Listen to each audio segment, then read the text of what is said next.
Conflicts don't begin with violence. They begin in language, through the stories people tell about who belongs and who does not, who is blamed when things go wrong, and who must be feared because somebody must be. Over time, these stories harden, circulate, and begin to feel inevitable.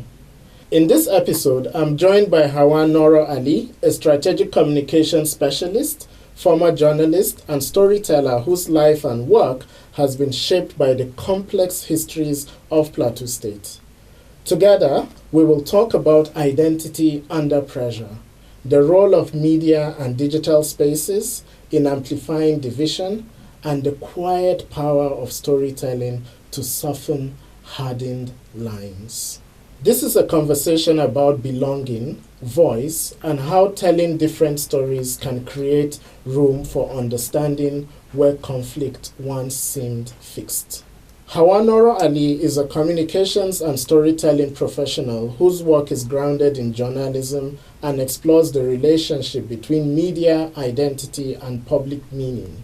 She holds a degree in English and linguistics, and she is a Prince 2 certified practitioner and an associate member of the Nigerian Institute of Public Relations. She began her career in broadcasting and rose to become head of the economic desk and online business editor at the Voice of Nigeria. She currently works in corporate communications within Nigeria's development finance space. Shaped by her Fulani and Birom heritage, her writing and commentary over the last few years have focused on how stories can deepen division or create a space for understanding and peace. So, Hauwa, before we talk about media and strategy, I want to begin with place. When you think about Plateau, not as a conflict zone, but as home, what do you see, hear, or remember first? So, Richard, you've just stereotyped me and put me as a Fulani and a Birom. I am a proper Nigerian. I'm a Nigerian in the context that I have grown, I've moved around. I have several names from several places. So I could be a Morenike, I could be an Ibiwe, I could be an Nkechinyere. So it is not basically just the Plateau. On the Plateau, we have so many languages that people don't really know. I think it's one of the states in Nigeria that has the most languages. Yeah, 56. So 56. So you cannot be, and you cannot have even lived in Plateau and not have been influenced by it. So when I think about the Plateau, I think about it as home. There's this saying, they say home is where the heart is. Yeah. So that is my home. Everything that is me, everything about me is the Plateau. I am black, like the people on the Plateau. I love food, like the people of the Plateau. When I hear people say, oh, Gwete is not, you've not taken Gwete before. If you've taken Gwete, like I tell people, when you come to the Plateau, and you've gone for a party and your friend did not give you Gwete, sorry, no. That person does not like you. So, but coming back to it, Plateau is a place where there are values, there's culture, there's tradition. It's rich in all of this.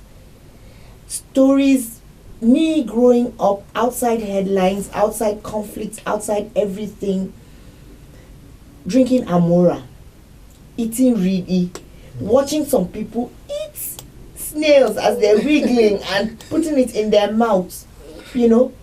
It's, as I said, it's home. It's where the heart is. It's full, love. My mom is Birom. Growing up in the Birom society, there's, because I'm a daughter of a Birom woman, I'm called a Kwal Birom. The rights I have in my grandfather or my uncle's house is something else. Anything I want, I am given. I enter, there's a chicken there, I want the chicken, I pick it. Someone beats me, I go to my uncle's house and they come. So I've seen family, I've seen values, I've seen love. So if you ask me about the Plateau, I will tell you home. It is home to me, and it is where my heart is. Wow, thank you very much. That's a lovely way to start this conversation. Still on the issue of language, what kind of language did you grow up hearing around difference? You've told us how it was, growing up, but what kind of language did you grow up hearing around difference, about neighbors, a sense of belonging, about land, for example? And when did you first notice that the language was beginning to harden, into groups, stereotypes, and all of that? It's funny when I tell people that I learned Hausa in secondary school, a lot of people don't believe me. Yes, we had Hausa neighbors, we could interact, but we didn't speak Hausa, we spoke English. They spoke some sort of broken English, and we spoke some sort of broken Hausa, and we communicated. Before 2001, if you ask me if there was a divide in Plateau, I would tell you no. Because I didn't know who was a Muslim, I didn't know who was a Christian, I didn't know who was from whatever tribe. All I was looking forward to, is it Pusdum? Let's go and eat your food. Is it in Zembirom? Let's go. Yeah. Is it to go to Nantang and see all those leopard skin stuff? Yes. Yes, you want to go there. So when people begin to talk, maybe I'm from that generation that our parents, there was unity. Yeah. And then fortunately for me, I went to a unity school where I met another kaleidoscope, a mixture of different types of people. So I couldn't understand how somebody would tell me I am not a Angas, I am not this, or Anga and this. It is in our differences, our diversity that gave us the strength. The plateau is built on all those diversities. Some parts don't have salt. Some parts don't have palm oil. They go, let's bring salt from here. Let's get palm oil from here. Oh, the Birom man has acha and rice. He says, I don't have yam. The man in Kwampan has yam. Where do we meet? Where do we get this? So it was that interwoven thing for me. Then 2001, someone says, this one is Muslim. You're not Muslim enough. You're not Christian enough. You're not Birom enough. You're not Angas enough. You're not this. So before then, it was not a thing that I would think or even ponder about. So 2001 was that rupture, that shock. How did you feel, when you saw, there's this famous painting, where there's a titan drawing itself apart. It's a famous painting. How did you feel in 2001 with all this happening on the plateau? So in 2001, I was stuck in a crisis coming from school. I was stuck, and I didn't sleep at home on the first day. I was offered refuge by people I had never met, and found my way home. Like up to today, I cannot consciously tell you how I got home, but I know I got home the next day. Wow.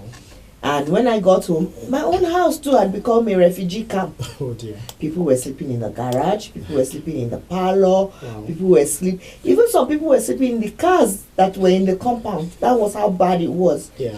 And then people now started calling from Abuja, let's bring food. They put security, bring food. That's how we're able to survive. But,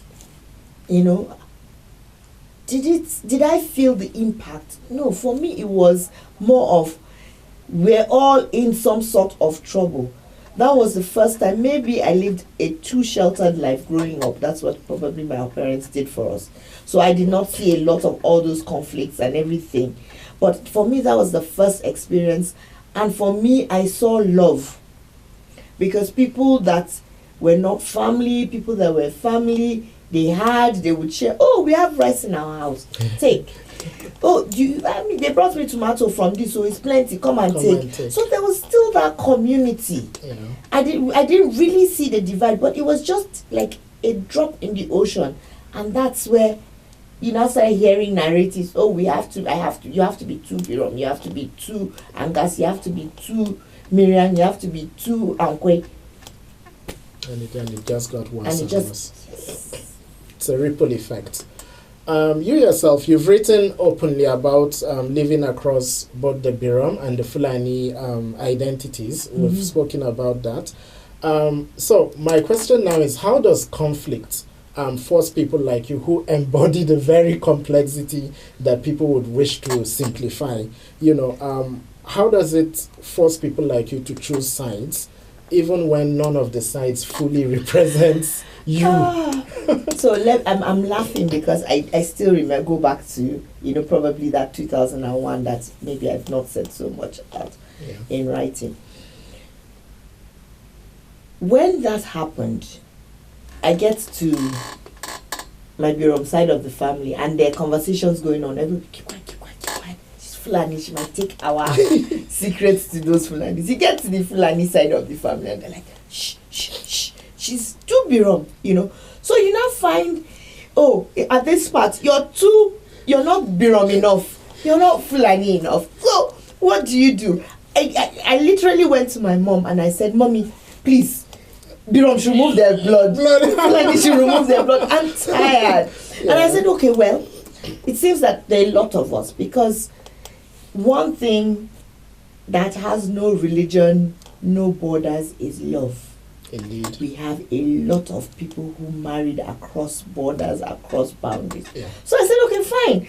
Those of us that are like that, let's form our own community and leave this one and do all those things. But apart from then, I never felt different. Yeah. And maybe it's how I approached it, that it just got to a point that this one is good people, this one is this. Because when I threw that outburst, I was like, everybody should come and take his blood. I think reality sunk. Because a lot of times we don't speak out. We just keep it inside. We just say, this is what's happening to me. If I say it, who will I say it to? But you just need to say it and someone needs to listen. Yeah. Maybe I was lucky to have a family that actively listened to our voices. Yeah.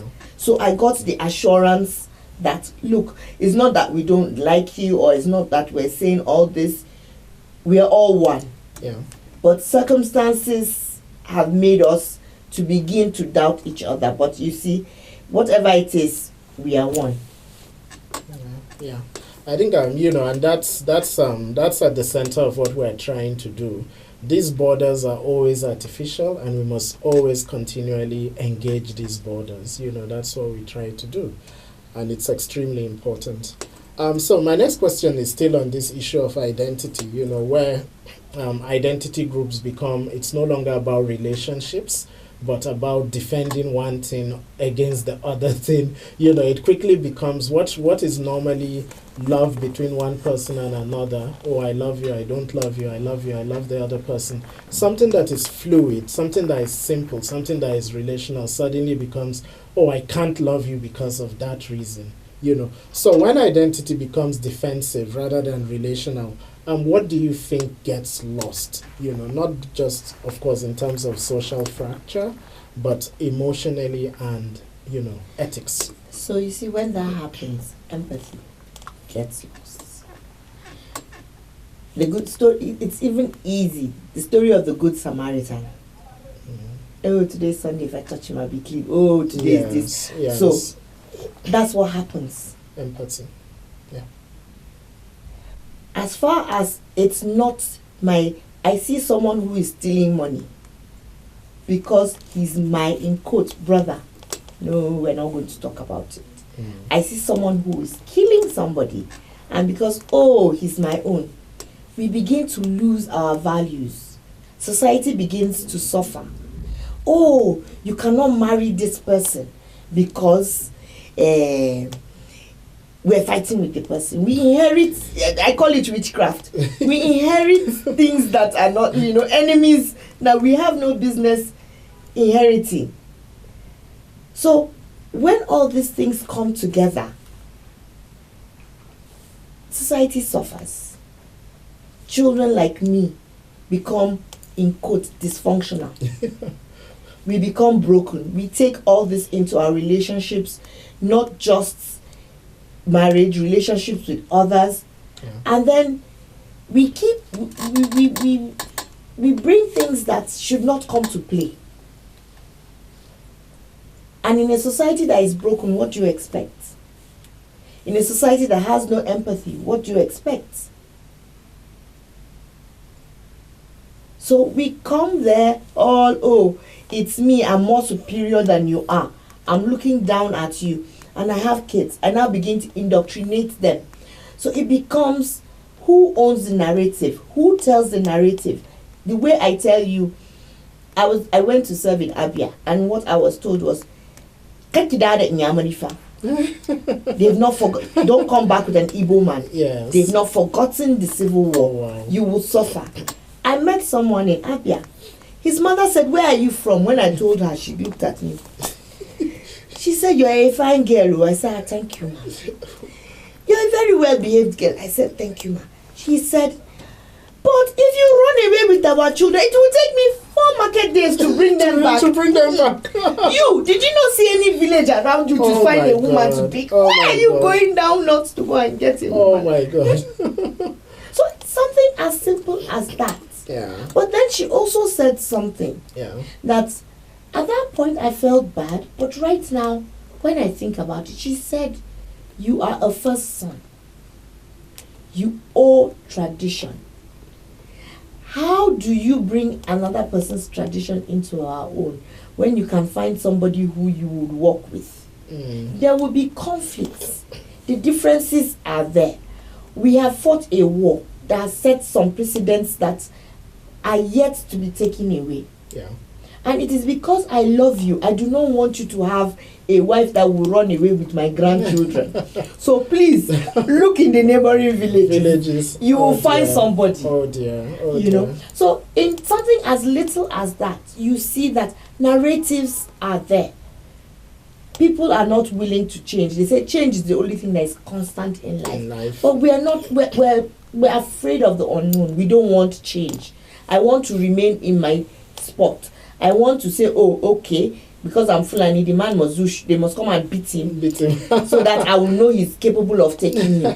Or because my mother is Birom, you must bring that horse. Yes. You must come and farm for 5 years before we marry. Fill the barn with food. With food, yeah. You know. But things change. Now nobody farms. They say, calculate it, how much? Oh yeah, take. Is it enough? Okay. Horse. You know that nobody rides horse again now. So we can give you bicycle or give you machine. Or in short, just calculate everything, monetize and give. Yeah. But you see, in those days, also the thing about young girls getting married, the boys' friends and the girls' friends have some squabbles, like, oh, 10 naira, 20 naira, is to get to know themselves, get to know identities. But now everybody's like, oh, those ones are... They're not outside. I just can't. You know. So, but it's like that. We're losing all of that. We're losing our beauty. We're losing our diversity. We're losing what makes us Africans.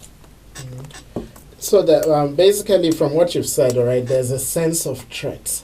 There's a sense of being threatened, even though there's nothing particularly that threatens you, but there's this certainty of threat, that there's a danger here, there's a danger there. Sometimes there's these are historical, unspoken. Yes. So it's not. It's like you enter somewhere. Yeah. They will tell you rather dine with a Yoruba man than an Igbo man, or you rather do this with an Igbo man than a Fulani man, or a Fulani man does not forgive. An Igbo man is materialistic. Yoruba man is a munafiki. I'm trying to look for what munafiki is. You know, like that. But when you meet those people, they're not like that. Yes. It's a narrative that's been sold. That's why I said, who is telling the story? Why is the person telling the story? Yes. How is the person telling the story? Yeah, these are extremely important. So let's talk about moments of tension. You know, so in moments of very heightened tension, people tend to retreat to very simplified or nuanced versions of themselves, which perhaps is the one thing they shouldn't do. So let's talk about what does it cost a society when this sort of complexity, mixed identities, long history of good and bad, you know, shared vulnerabilities, for example, when it is treated as a threat rather than a resource. We speak of unity and diversity, but the ingredients of unity and diversity are the very things that we're jettisoning and we're throwing overboard. You know, so so what does it cost a society when this sort of simplifications happen at the large scale? You know, like the way the porcupine is. The porcupine, when it sees a threat, it rolls into a ball and brings out itself. Quills, yeah. So it's just human nature. It's not just a Nigerian thing, it's not just a Plateau thing. It's just human nature that when we get stressed up, we find what generally will not stress us. And in doing that, we keep quiet to the things that we shouldn't keep quiet about. Where we should talk, nobody wants to be the first to talk. I remember a situation that I was dancing up and down, and we were like, oh, we're going to complain. Yeah. Everybody, we all got out, we were all marching, we were complaining, protesting. Yeah. And Simopol, I looked left, nobody was there. I looked right, nobody was there. I was the only one. I said, how did I get it? You know, so everybody is afraid to say something. Yeah. You have very few people who are ready to stick up their neck. I will not say we are. Yes, some of us, or part of us, is the selfish generation that we think only of ourselves. Yeah. We think about vested interest. So we go, we find what suits us, and we stay there. We find what is safe. And then our society also, the people who whistle blow, the people who stand up for the people, what reaction do they get? Do they get support? Or do they get condemnation? Yeah. Are they left alone? Or are they left alone? So if today I say I'm going to take a cause and champion it, and everywhere I go, they tell me I am the problem of my people. They tell me it is because of me things are happening. Yeah. I will just get to a point, my comfort zone, Yes. become the porcupine, open my quills and stay, so that I'm not ready to have conversations with you. I'm ready to attack. Yeah. Once you come, pew. The country of porcupines. Yes. Yeah. So I'm not interested in what you're saying. I'm ready. I'm in self-preservation. I want to preserve myself.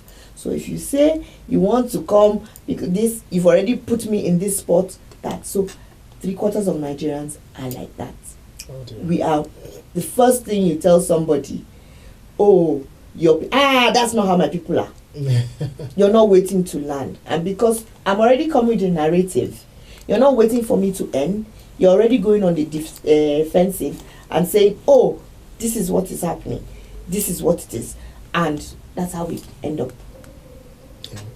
The nation of porcupines. I like that you mentioned narratives, because you've worked both inside newsrooms as well as in strategic communications in various capacities. So from this vantage point, from your vantage point, how do headlines, framings, narratives, even humor, how does it quietly inflame conflict without appearing violent? So I will tell you, I'm pleading the fifth here in some places, because, once a journalist, always a journalist. I can't come and bring all our, in quotes, dirty laundry and put it here. Yeah. But I will tell you this. Newspapers need to be sold.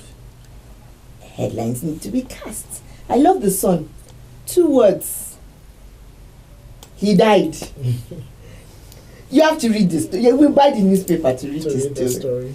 So, you see, sometimes in casting those headlines, I want the clicks. I want the listenership. Going back to thinking, how does it affect other people? That's where that empathy comes in. Yeah. They will tell you, no, leave that. It's for the developmental pages. I want people to click. I want people to... You need to be paid. Yeah. So, the media is supposed to be the fourth realm, not elected. Yes. But they're supposed to keep everybody in check. Yeah. But he who pays the piper dictates the tune. takes the tone. I might be singing this now. You don't know, maybe tomorrow when you hear me, I'll say, no, Richard, it was not like that. I didn't mean it like that. I'm not saying that is what is happening. Yeah, but, things happen. So the thing is, people cast headlines. Yes, sometimes with a little empathy, sometimes not. And I tell people, if you don't wear my shoe, you don't know where it pinches. So if you cannot tell my story, if you've never lived my story, you can't tell it. So sometimes you tell somebody that is in Lagos to write the story of Just Crisis. Yeah. He cannot feel the pulse. He doesn't know. He does not know it. Yes.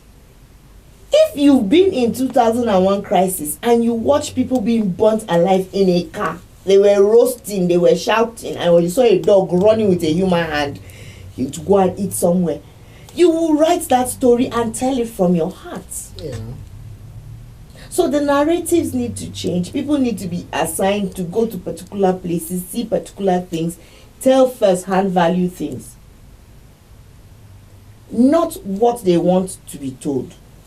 There was a case, this international journalist came to Nigeria, and I was asked to take them around. The first question, this is Abuja, I should take them to the Muslim settlement. I said, Muslim settlement? Abuja? Yes. Okay, I should take them to the Christian settlement. I said, I beg, wait first, come. Christian settlement? Where? Abuja? Where? I said, no, this slum. I said, where? Abuja? Slum? I said, no, we don't have slums in Abuja. Yeah. We don't have Christian settlements in Abuja. Even in Nigeria, we don't have Christian settlements. We don't have Muslim. Yeah. We all live together. Maybe at some places, because we do communal living. Yes, so you find a lot of families in one side and then there's a particular religion. But how can you leave your country and come and the next thing you're telling me is this is what you want? Yes, frame. Okay. So let's talk about social media. Social media rewards certainty, speed, outrage, hashtags, what does that do to having nuanced conversations about issues of land and the environment and mutual coexistence, especially amongst young people? Okay, so what the white man said was that if you want to hide something from an African, put it in a book. So how many of us do fact checking? Anything we see online, it was Richard that put it up, so it must be true. Meanwhile, Richard went somewhere and picked it and just came and posted it. Richard just wants, I've just been monetized recently on Facebook, so I want the number of likes. I want to make some money. He does not verify.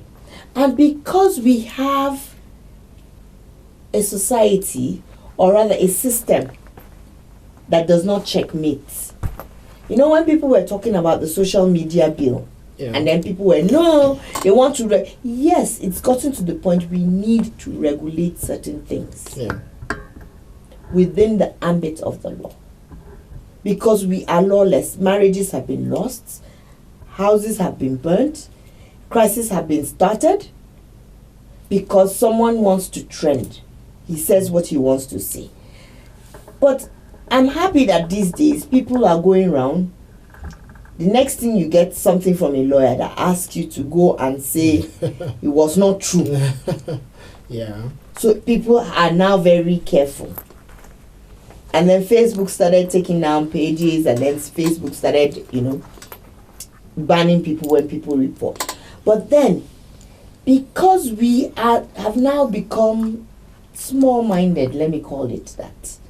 Because we've become small-minded, we don't do the research. We just want to listen or read what anybody puts on as far as it's sensational. Yeah. Take case in example. A few days ago, we killed General Gawan again. That man is a cat with 9 lives. We killed him again. Everybody, this one was putting it. And I was like, how can you say he's dead? I just saw him with the NYSC director who went to visit him. Yeah. So now you're saying he's dead. And I said, anyway, that's death. He can come at any time. That was me. But then another thing says, verify. Who put what? Where is it? Where is it coming from? But until we have rules and regulations, this is not from a government point of view, but from a how do I put it? From a Nigerian's point of view, I want to be able to say, I read something and it is the truth. I want to be able to say that people are guided by certain ethics. Yeah. So that if it's not true, you will live with the consequences of police case, being locked up, whatever it is. But not the one that they say, oh, you can come, put garbage in, garbage out. And in doing all these things, we lose the essence of what exactly the narrative is. Okay. I said to you in 2001, I don't know why I've just been going back to that 2001. I think it's been ringing bells. Jos was under crisis, had a crisis. The whole world was with Jos. A few days later, 9/11. Everybody forgot. Forgot, yes. Yes. Narrative, it was a religious war. It was not a religious crisis. Yeah. But we were told, and people kept repeating those stories. There are reports. There's the Nikki Toby report. Yeah. There are a lot of white papers on the plateau which have never been put to bear. Absolutely. So until we can sit down and have those committees, have those reports, put them in the public space, we will change the narratives. And until people also are able to hold people accountable, you put this up, it's not true. How do you correct that narrative? And then there are laws that say, if Richard goes and says, I'm a billionaire like Dangote, I will think about whether I want to sue him. Or I'll just say, yes, so I claim it in Jesus' name. Let's move. Let's shift base a bit. We've often thought of Africa and Nigeria as being largely infrastructure deficient. Whether it's hard infrastructure like railways or even soft infrastructure like narratives that can build unity. Now, you've often suggested that storytelling itself is a form of infrastructure. So, what kind of stories lower the temperature in tense environments? And what kind of stories actually make things worse? So stories about let me use Maiduguri, the flood, the dam. Yes. So it's still a flood. The dam bursts. I have a series of stories that I put out about Maiduguri, and there, the one that stood out for me was a boy. I'm still looking for the boy. I got his picture. I was talking to people who were in the security there, taking care of the naval people were there, trying to get people off. Smalley was swimming like a fish because he knew the terrain. He was the one bringing people out of all those things. So at that point, a lot of people were talking, it's now a crisis, Maiduguri, this. But we're talking about the good things that were happening. We're writing stories of, some people found love. Some people found people who got empathy to come and say, this whole market, we're giving you this, we're doing that. Empathy showed its face. Yes. It was not just about, we found 10 dead bodies, it's now a health hazard. No. By the time you say this, people, you find people on the streets who relate and say, these people have lost their clothes. We have clothes that we want to give out. They pack it up. Yes. So you begin to build, in quotes, those kind of social infrastructures that help. You tell the stories that show a part that is not a he said, she said. It's like, I like Amina Mohammed when she was in MDGs. Her most popular picture was of climbing a ladder to go and look into the tank, whether there was water. Yes. On that trip, Amina went, we've done MDG tank, come and commission it. Yes. So as she was trying to commission it, she looked. Women were carrying buckets to the stream. So she asked, they said, yes, they've been using it. She said, they've been using it. She said, okay. She climbs up. It's a dry tank. It's empty. Wow. So, you didn't need to, she wrote the story by herself. Yes. Yes, they're MDG projects, but they are not functioning as they should. Because if they were, the women in the community would not be going to the stream. Indeed. So the stories shed light. They show a version that is not politically right. Yeah. That is not, they will say it should be fit for broadcast. If you walk in a newsroom, it has to follow our house style. Yeah. So stories don't follow house style. Yes. They don't, they're not fit for broadcast. It's in your own space where you tell the story of the reality that is on ground, hoping that you will find one person that will read it and it will touch the person to want to change either that society or the face of somebody, or just change something. The change might not be very big, but they say a drop of water makes an ocean. So little drops. Little drops. So I was like, when everybody, goes back, oh, I read your story. Even the people that I had not spoken to in years, everybody was calling me or sending me message or sending somebody, please, this person call me. This person wants your number. And I was like, what is it? I said, it was just something I just wrote playfully. And this is it. People are now identifying. And actually, I think for the first time, I saw a lot of people accept that, yes, there's this difference. Yes, this happens. And we must address it. It is not, because I hear when they say there clashes, they put it all under religion. Nobody ever turns and look at it that it's communal. Nobody ever turns and look at it that it's an identity. When there's a clash about land, they look, oh, that person is a Muslim. Nobody is telling you it's land. It's land. Because the person will put it, the Muslims attacked Christians. Yeah. There's an attack, 2 people fought on their farms and they did what they did. Fulani headsmen. So no, and then everybody carries the narrative. And then you now go, oh, okay. Because nobody is telling the story. And I've told a lot of people, nobody can tell our stories like us. Absolutely. We must tell our stories. We must put our pain in black and white. I've always thought about the Civil War in a particular way. But reading some people's accounts and listening to some people tell stories, I've realized that the perception they give us of the Civil War really was not like that. I'm not saying lives were not lost. I'm not saying it was a senseless war as far as I am concerned. But there were some facts that never came to bear. And I pray that one day, somebody will take his time, who is more knowledgeable. It's not for me to talk about because it's not something I could say it's hearsay or it's people telling their own accounts. But I pray that one day somebody will put that story to real perspective. And I'm happy now we have history back in our curriculum in schools, because I don't know who took that thing off. At least students will be getting 1A, if nothing. Yeah, you've spoken a little bit about this idea of solutions journalism, where it's not, you don't just say, oh, everything has gone to pieces, people are dead, you should also look at it more nuanced. What are the happy stories? Are people getting married? Yes, there's a communal crisis. Yes, there was a flood, but people are also getting married. Children are also coming together to touch their school roof that fell apart. Yeah, like in the one in Maiduguri. Exactly. One of the NGO girls met one of the locals and they have a baby now.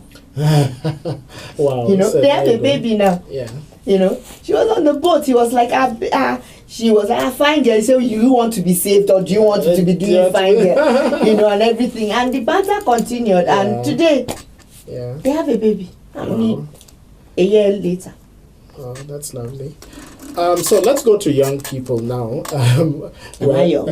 No, we're not so young. Yeah, but young people are at the center. Nigeria famously has a youth bulge where there are more young people than, up to maybe 70% are under 35, So those are the statistics that we play with. So if young people were to intervene in the environment conflict nexus through storytelling, whether it's writing, making short films, or posting about it, what should they be most careful not to do? So you see, we as Nigerians, are very sensitive. I know that I've said, for me, I'm very playful, so I say things. You find somebody who thinks that, your perception of how you look at things is offensive to the person. Yeah. Like you could tell somebody, see how pretty you are, you're a queen. A king should just come and sweep you off. And the person gets offended. Or you tell somebody, so our sensibilities, yes, people go through a lot. And I used to say a lot of times that some things are not fair. But they told me I shouldn't say it's not fair. I should say it's not right. So what is right for me might not be right for you. True. Out of training, anytime I needed to move to a new environment, what I was required to do was learn about the people, learn their language, learn their cultures, learn what is offensive to them. Like you go to a palace, you know that your head in the north cannot be higher than, not covered, cannot be higher than that of the king. Of course. The king does not speak directly to you. Yes. For you to sit on the same level with the king, you must have some sort of status. So you learn all those things. I tried to break kola in the east. Aru, which means abomination. Abomination. That was what I heard. Yes. I said, what? It is sacrilege. We cannot be here, and a woman will break kola nuts. And I'm like, where I come from is there. I'll speak whatever it is and go. Yeah. But for them, it's a ceremony. Yeah. So you must. So those tiny things are the things that when these young people come, they must begin to look at. They must understand what they're posting, what their audience is, who it is for, what it is for, and put it in that context. Because a comma, a full stop, a question mark changes something. So whatever they're going to put, you want to talk about, like a lot of people were talking about climate change. Yeah. It's a lie. They just want to make money. They just want to, the Nigerian government, that's how we used to do all those things. Are we not all experiencing it now? True. Has the sun not come lower?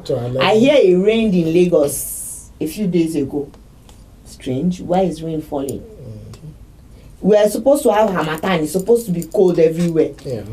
We're looking for where it is. Where it is. Mm-hmm. We're not feeling it. It's not as dry as it should be. Yeah. Wells are drying up.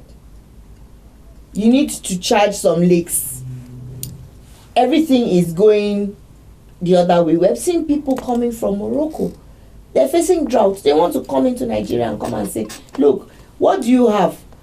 Let's see how we can get what we're able to get. Yes. So we're seeing countries and saying that. So until we're able to give these young people direction, for them to be able to say, look, before I write, before I create content, who is this content for? What is it for? Is it factual? Yeah. We won't get it right.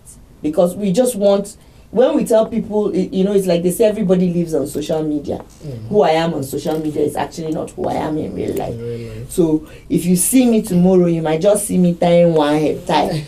And you might not even know that it's me. Yeah. But maybe because I'm coming, or I'm going to the gram, I'm going to be on air, you'll see me all dolled up. Yeah. So why do I do this? Or why do you do this? Because you need to be presentable. I want to sell something to somebody, and I need to appeal to the person. So I can imagine if I was here and I was wearing just that wrapper, one wrapper, with a net and a toothpick. No, chewing stick in my mouth. Anything I say, would anybody take me seriously? No. So it's just getting them to understand that context needs to be put in. How you put it, how you say it, what audience are you trying to target? Because if you're trying to talk about climate change, yes, you want to tell the people, the policy makers. So you have to put it in a particular way. You want to talk to people how to begin to care for their environment, how to plant, how to do waste management. You cannot tell me that now you want to put it for people in Maraba and you carry me and I'll go and be like, there's going to be a lot of erosion. So what we need to do is we need to get all these things put here. There's this bin for plastic, this bin for... When you leave, somebody will even carry the bin and go. Yeah. Or if you go and say, my people come, you see this kind of thing. You see this plastic box. Maybe you don't dey here since. Okay, we want to make it in such a way that you see this plastic, we'll be able to get this land. We will fix this place. Of course, by the time I come, I will have my bottles in one place, my paper in one place, because I'm communicating appropriately. Yeah. I've looked at them. I've found what works for them. I also remembering that you see in those places, those bottles is money, because they will sell Zobo inside. Yeah. They will sell Kunu Aya inside. So how do I convince them to bring it to me? I put a tag that if it is heavy like this, I will give you money. So you can imagine, instead of me selling Kunu Aya, I can make money from packing the bottle. Absolutely. Okay, you've mentioned the environment. So looking ahead, if environmental pressures continue to intensify, climate stress, land scarcity, displacement, for example, what role do you think young people will be forced to play, whether they like it or not? So you see, when you say land displacement and all those, it's the Oyibo man calls it urbanization. Yeah. So we have cows in Abuja today roaming around because of urbanization. The grazing routes, what happened? We built a city on it. And we forgot to take it somewhere else. You took people's land that they normally farm for food and you built all sorts, and you forgot that you also need to give them a source, to eat. So we have all these things with proper town planning, proper communication, having conversations around all of this. You would now find that there's a way to manage all these things. There are new ways of farming where somebody has food in bags like this. Under there's fish, somewhere there's chicken, or the chicken is feeding the fish. Yeah. There are different ways of being innovative that would still... Now I went to one house. The man at his backyard had sacks that he had yam. Oh, wow. Everywhere in that place is concrete. It's just those sacks that is yam. So it's now we need to think outside the box.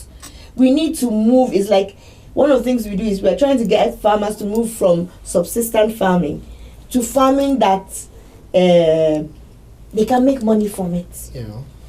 Hauwa and Cutlass is not going to do that for you. You have to be mechanized. Yeah. So you have to think outside the box. You have to think, then when we were growing up, Agric was shifting cultivation. You leave this land and go here. Yes. You do this. Yes. Then they say, that's bad. Let's do crop rotation. Yes. You put beans here, you put this, you put... So now, go with the trends. Once we go with the trends, accept our reality. Because that is what we refuse to do. We do not want to accept our reality. Accept our reality. Go with the trends. Speak up. Get policies to speak for us. When I say policies to speak for us, in some part of let me use the Engaging Borders project, 250, I'm just approximating, don't quote me, 250,000 in the north will weed your land, put fertilizer, put the seed, get you to harvest. You go to the southwest, the ground there, with 250 you might not even be able to even till the ground because of the shrubs, the roots and everything. Yes. So do you now appropriate the same amount to the same places? No. So you must make policies that are fit in round holes, in round pegs. Yes. Not policies that are just general policies. It's like someone says, Microsoft came to Bauchi to teach women how to do Excel and Word. They went, nobody came out. They kept waiting, where the women? What happened? They now got a big hall and got only the women from there and went to the mosque and everywhere to the emir to tell him, we want to train these women. And the women came. So it's not about reinventing a way. There's already a way. It is the will to go about doing it. So we must think about outside the box. So, in closing, when you say Plateau, yeah, when you say Plateau shall rise, what does it mean to you? Not as a slogan, but in the sense of a lived hope. Plateau shall rise. Sometimes when I tell my son about my life in Jos, he says, which Jos? This was a Jos that we didn't have fences. Yeah. If a boy was toasting me and we live on the same street and there was no flower in his house, he would look at the neighbor's house. She has flowers. He would look it and bring it for you. Yeah. This was a Jos that there was no religious divide, no tribal divide. This was one that spoke as one. You could see the unity, you could see the strength, you could see the integrity, you could see, it was not called Home of Peace and Tourism for nothing. Yeah. The Plateau person is warm. Yeah. That's my description of home. Once you go to Jos, you want to keep going to Jos. It's like everybody we've told about Jos, that we've taken to Jos, always goes, even without us safe, now they go. They go. Mm. So I want to see a Plateau put itself back on the map. Then if you will talk about food, it's Plateau. You will talk about beautiful people, it's Plateau. You will talk about peace, it's Plateau. You will talk about tourism, it's Plateau. You will talk about people who, I think, in the North Central, Plateau has had the most generals. Yeah. Intellectual people, Yeah. Plateau. Beautiful people, Plateau. Yeah. So I want to see, let me not keep listing and then they'll say I'm hyping it too much. But for me, when I say Plateau rise, I want to see us come back to that point that we are together. Because they say united you stand, divided you fall. A united Plateau. One of the gubernatorial aspirants then, Pajok, says you cannot clap with one hand. You must clap with two hands. So I want to see a Plateau that we're clapping with two hands. We're raising beyond that narrative that they have said nothing good can come from there. We're going there, we're putting ourselves back on the map. We're on the map, but we are not telling our stories. We need to tell our stories. We need to come back and be there. We need to be a force to be reckoned. And the only way we can do that is, first and foremost, make it a project to ourselves. Plateau first. Not Angas, not Birom, not Ankwe, not Miriam. Plateau first. Does it benefit Plateau? Yes. Before I think, does it benefit the Birom? So Plateau first. Once we get to the point that we've brought up ourselves to we're at that point that it's all about the Plateau, whoever it is, whether the person is a Birom person, whether it's a Tarok person, is he from Plateau? Fine. Plateau first. How do we get funding here? Oh, this thing we want to do will not work in my own local government, it will work in that local. Yes. Look, is it for the Plateau? Bring it.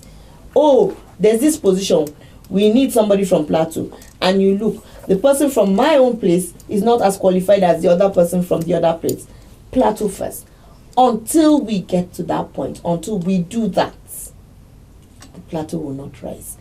But I'm believing and I am very hopeful that with a few of us, the Plateau will rise.